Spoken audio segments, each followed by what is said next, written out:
This is the Yaheetech kitchen island on wheels in black. I was sent this to review, so let's take a closer look, including a very detailed assembly and comparing it to the white version that I assembled previously. Let's go. Here are all the pieces fully unboxed. There is going to be quite a significant assembly here, but it comes with a handy assembly guide going over all the pieces and a step-by-step visual guide of how to assemble it. Everything is nicely labeled. It comes with all the hardware. These are also nicely labeled. And it comes with a little Allen wrench kind of thing. You are gonna need your own screwdriver.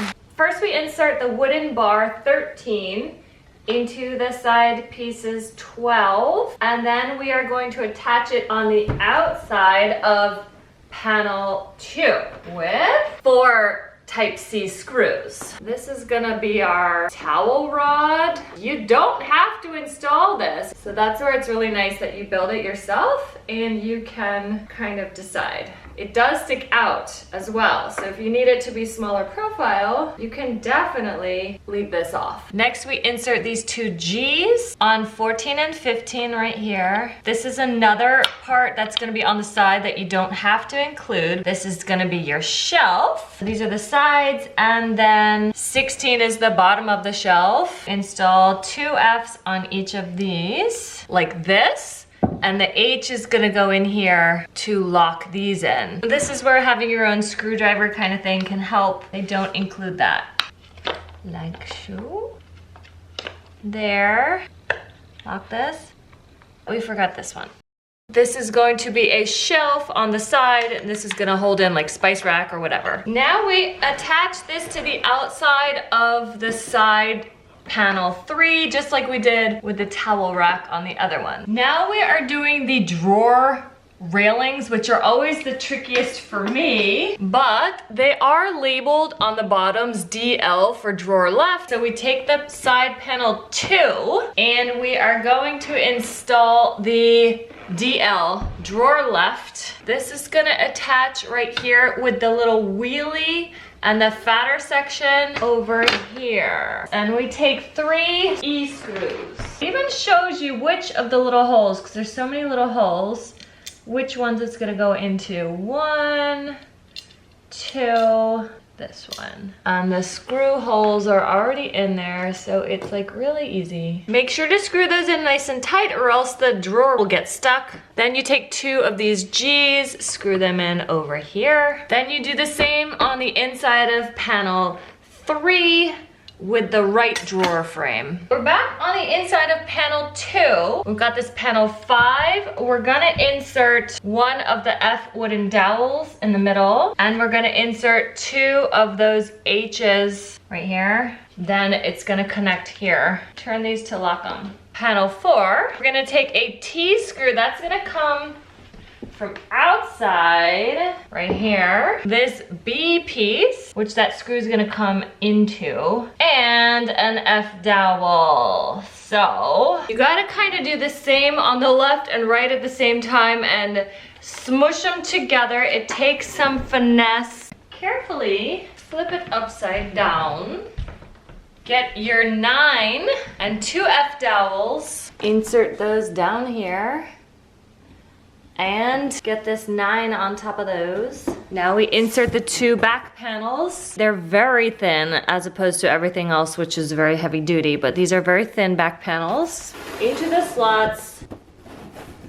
Now you do 2 F's in the back and 1 of these B inside each of the corners. And 2 more F's, 1 on each side here. Then here comes your very heavy duty base 7. Now you could use this without the wheels, but this is going to take the wheels that are included if you want. We'll do that in a bit. First we gotta attach it. Then we're gonna pop in these 4 long A screws. It comes with 4 caster wheels. They're really nice, hard plastic. 2 of them have a little break, so you wanna install those kind of catty corner. Once we've got our feet on, they're gonna make that so easy to roll around. Now that we've got those on, we're going to carefully flip it back right side up. It's not that heavy, it's just not fully assembled, so I don't want to hurt it. We've got an open front view. I mean, honestly, you'd you don't have to put the shelves in, you don't have to put the drawers in, you don't have to put the sides on. It's very customizable. Here's how it's looking so far. Gorgeous. And now we're gonna work on the top.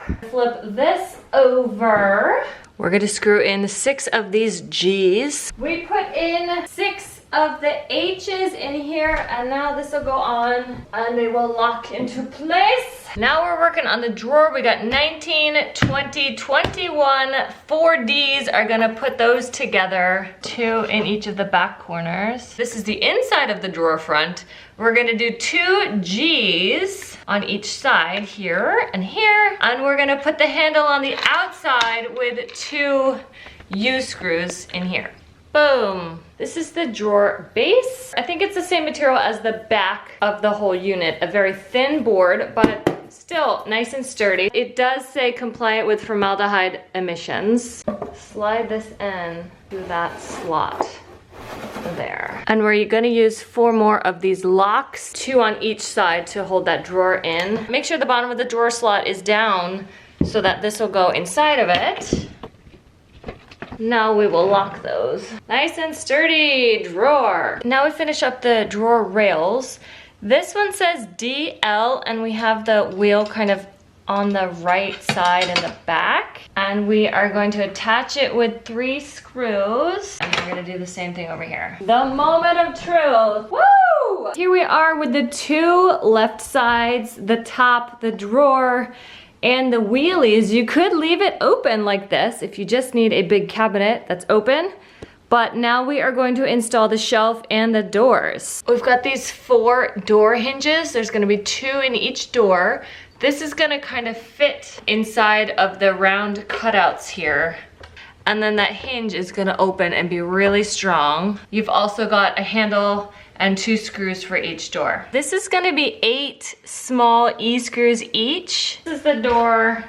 When it's closed, it's gonna be out here. So we're gonna swing it open and we are going to attach 4 screws. Looking good. Last but not least, we can use 4 of these inside to support our shelf. You'll see there are 3 levels in here that you can put your shelf. So that is customizable. Of course, you don't have to use a shelf. There we go. The manual said it would take about an hour. Honestly, this took me quite a bit more.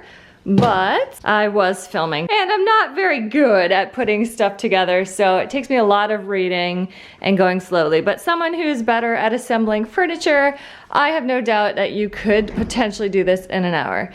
But once it's all put together, it looks gorgeous. It is so sturdy, and again, I love how customizable it is. You don't have to use these side bits. You don't have to use the doors or the drawer or the shelf inside, but all together looks so nice. Here it is next to the white version, which I actually assembled and we've been using for about a year now and absolutely love. They are pretty much identical, just kind of opposites. The butcher block top looks the same, and then the same style. Door handles, just the white has the black handles and the black has silver handles. But they look really nice next to each other. If you have both of these installed, you have a space between them, which a shoe cabinet or something like that fills nicely, perhaps a little garbage can. And then over here, you've got the towel rack. This, don't forget, kind of hiding. I don't use it. You can take it off. This is your little spice rack with the bar, the drawer, the cabinet. So nice. Now I gotta figure out how I'm gonna fill this one. Over here, we've been using it for kind of office junk. You just always need more hidden space, am I right? So we've got, you know, paper and all kind of electronics and camera accessories and stuff in there. So it's just really convenient and so beautiful. I love both the black and the white, separate and together. Really fun look, not too hard to put together. Even if you're a furniture amateur as I am, totally doable solo. I love these from Yaheetech and I know you will too.